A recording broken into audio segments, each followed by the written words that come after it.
¿qué tal? Buenas tardes a todos. Mi nombre es Eric Alejandro Ollarvide Carmona y les voy a presentar lo correspondiente a mi trabajo titulado Nanoformulación de plaguicidas en cápsulas de Jailosita alginato.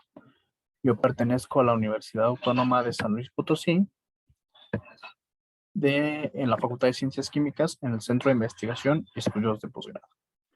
Entonces, como introducción, les voy a hablar un poco acerca de los plaguicidas. Estas son sustancias activas que se utilizan para combatir ciertas enfermedades en los campos de cultivos ocasionadas por hongos, malarias o insectos. El uso excesivo de estos productos ocasiona grandes problemas y es una de las principales problemáticas en las actividades agroindustriales, generando grandes residuos de estos componentes, los cuales se dispersan a través de la tierra mediante el agua, la tierra y el aire, llegando finalmente a los seres vivos, incluyendo los humanos. Específicamente, el tebuconazol es un fungicida ampliamente utilizado en cultivos de maíz, papa, banana y tomate principalmente. El uso de la nanotecnología y de materiales a escala nanométrica han generado una nueva alternativa de estudios para la aportación y liberación de sustancias activas como en el área farmacéutica y en el área agroindustrial. Específicamente hablando de la jailosita, esta es una arcilla que se considera como una opción potencial para este tipo de aplicación debido a su forma nanotubular. Esta es una arcilla con una estructura bilaminar en donde la capa interna, las capas internas están compuestas principalmente de aluminoles y la capa externa de siloxanos.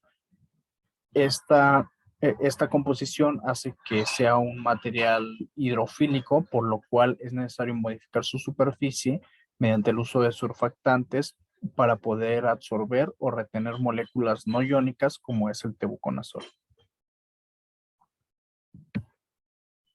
Por su parte, el alginato es un biopolímero aniónico que también ha sido ampliamente utilizado como vehículo de plaguicidas.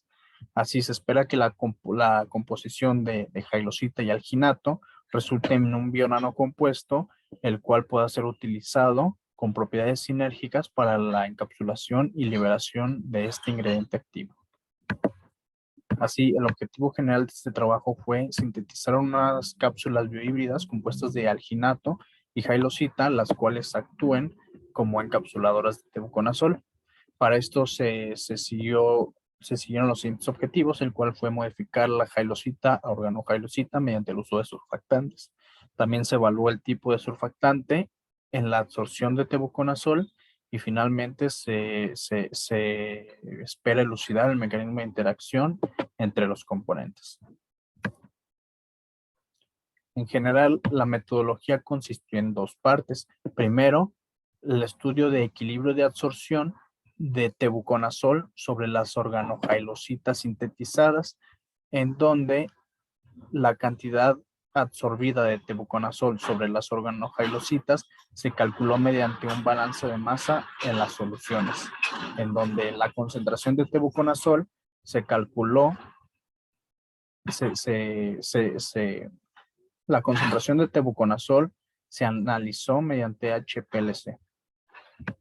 Entonces, una vez obtenida la organojailosita con tebuconazol absorbido en su estructura, esta se procedió a dispersarse en una matriz polimérica de alginato al 2%, en donde esta dispersión fue goteada en una solución de cloruro de calcio con agitación magnética para poder formar esferas de hidrogel con arcilla dispersa en toda su matriz polimérica, en donde esta misma arcilla tiene tebuconazol absorbido en su estructura de acuerdo a los estudios previos de equilibrio de absorción.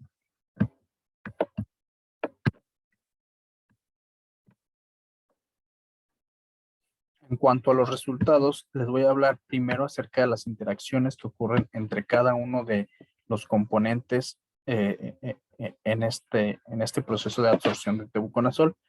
Primero, la parte polar de los surfactantes es la que se absorbe sobre la naturaleza hidrofílica de la arcilla, en donde el HDTMA que es un surfactante catiónico, interactúa mediante fuerzas electrostáticas principalmente y puede que algunas fuerzas de intercambio catiónico sobre la superficie externa cargada positivamente.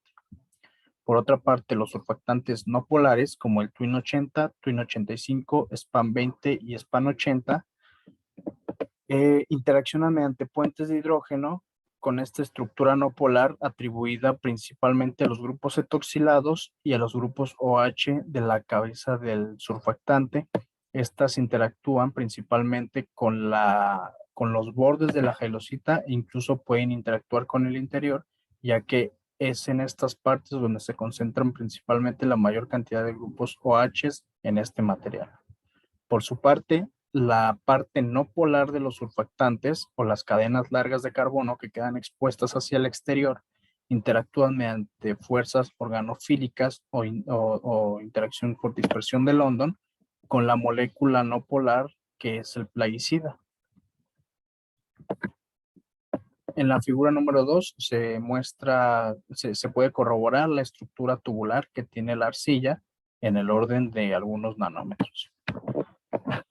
Entonces, se sintetizaron 5 materiales, 5 organojailositas a partir de cada uno de los 5 surfactantes a concentraciones definidas de acuerdo a estudios previos de absorción de surfactantes sobre la jailosita natural, en donde se muestra que para todos los casos existe un incremento en la absorción de tebuconazol con respecto a la absorción de tebuconazol sobre la jailosita natural, en donde la absorción es prácticamente nula, siendo el material modificado o la jailosita modificada con el surfactante SPAN 20 el que tiene un mayor efecto sobre la absorción de tebuconazol, seguido del modificado con el HDTMA o el bromuro de hexametil trimetilamonio.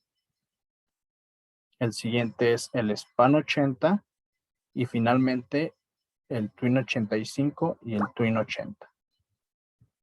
La relación que se puede encontrar aquí es que estos dos materiales se modificaron con surfactantes con un HLB alto, es decir, con un HLB orientado hacia el grupo de los hidrofílicos. Por su parte, el SPAN 20 y el SPAN 80 son surfactantes altamente hidrofóbicos. El HTMA, como ya lo mencioné antes, es un surfactante catiónico, por lo cual este se disocia en iones al entrar en solución acuosa.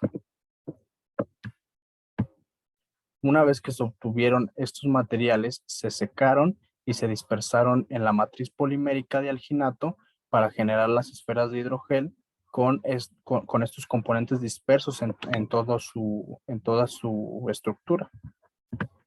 Se realizaron espectros infrarrojo de dichos materiales en donde se puede corroborar la presencia de todos los componentes.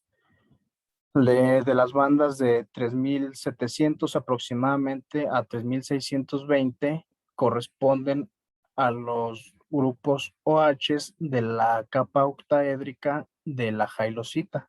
Por su parte, la banda correspondiente a los 3200, 3300 aproximadamente, corresponde a los grupos OH del alginato de sodio. También se pueden alcanzar a apreciar muy levemente entre 2980 y 2850 algunas bandas correspondientes a los grupos de las cadenas libres de carbono de los surfactantes, así como del tebuconazol. Sin embargo, este no se aprecia con gran claridad debido pues a esta gran intensidad que tiene la banda de los grupos OH del alginato. Sin embargo, estos pequeños picos que se observan alcanzan a corroborar la presencia de estos componentes. Asimismo, las bandas entre 1597 y 1419 pertenecen a los grupos, a los ácidos carboxílicos, a los enlaces de los ácidos carboxílicos del alginato, del componente alginato. Y finalmente, entre 1000 y 900 se encuentra la banda de los siloxanos y de los aluminoles de la capa tetraédrica de la jailosita. Entonces, Se puede observar cómo se modifica, cómo se corrobora la presencia de todos los componentes en el material sintetizado, y que más aún, en comparación del material con jailosita y alginato puro, los materiales con surfactante y tebuconazol retenidos en su estructura, aparecen las bandas estas de los grupos CH de las cadenas libres de carbono. La figura número 5 muestra el aspecto físico del material resultante, en donde se puede observar que son materiales perfectamente esféricos con un diámetro de 3 milímetros aproximadamente y de color blanco transparente. Se realizaron también micrografías SEM de los materiales, en donde se puede observar una morfología fibrosa que corresponde a las fibras de polímero. Asimismo, se realizó un mapeo de una sección en donde se pudo observar los puntos rojos corresponden al silicio de la jailosita. Entonces se puede observar que no existen aglomeraciones de arcilla dentro de la matriz polimérica, por lo cual se puede decir que la arcilla se dispersa correctamente dentro de toda la matriz polimérica, y a su vez, como el tebuconazol está retenido dentro del sobre la arcilla, entonces también se puede decir que el tebuconazol está perfectamente dispersado dentro de toda la fórmula. Finalmente, pues se evaluó la funcionalidad de dichos materiales, en donde se pusieron en confrontación directa con un hongo llamado Fusarium, en donde se colocaron 7 experimentos con un inóculo de Fusarium. Al día 0 se observa de esta forma, y pasados 7 días se observa el cambio o el crecimiento, se monitorea el crecimiento de Fusarium, en donde se observa que el control, o sea, el Fusarium solo, presenta un crecimiento de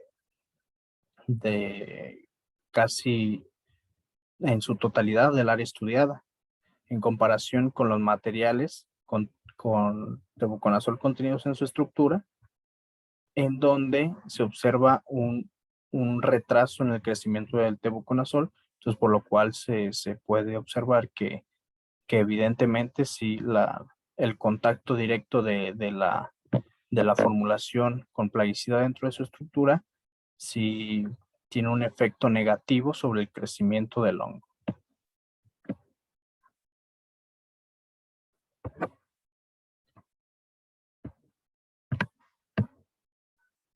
Finalmente, para concluir, la modificación de la jailosita mediante estos surfactantes resultó en materiales con una alta capacidad de absorción de tebuconazol.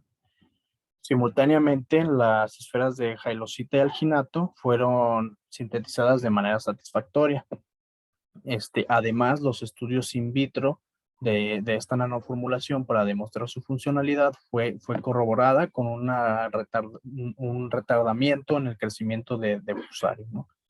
Así se muestran mayores beneficios con este tipo de formulaciones, en donde se pueden utilizar para la liberación controlada del plaguicida, en donde un mayor contenido del ingrediente activo, así como de los ingredientes inertes que generalmente contienen las formulaciones comerciales, como lo son solventes, mayor cantidad de surfactantes, etcétera, pueden ser sustituidos por materiales naturales y biodegradables, como lo son la jailosita y el alginato, generando una mayor eficiencia, reducción de precisamente estos solventes, y por supuesto, pues un menor daño ambiental.